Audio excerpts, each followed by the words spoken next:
As oft as ye eat and drink, October 23. For as often as ye eat this bread and drink this cup, ye do show the Lord's death till he come. 1 Corinthians 11:26.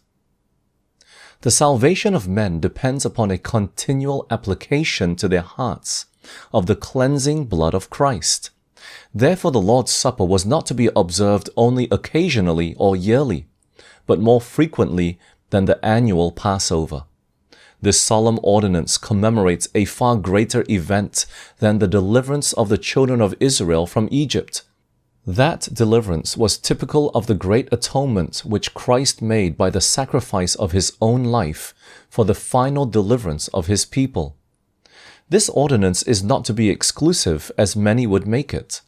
Each must participate in it publicly and thus bear witness, I accept Christ as my personal Savior.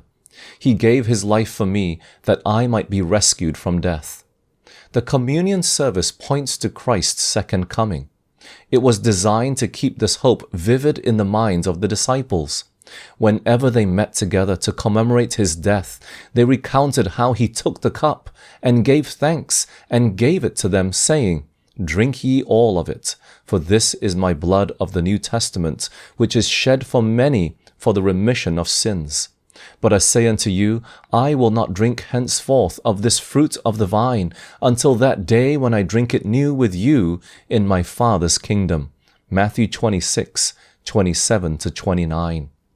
In their tribulation they found comfort in the hope of their Lord's return. Unspeakably precious to them was the thought, as often as ye eat this bread and drink this cup, ye do show the Lord's death till he come. Christ has instituted this service that it may speak to our senses of the love of God.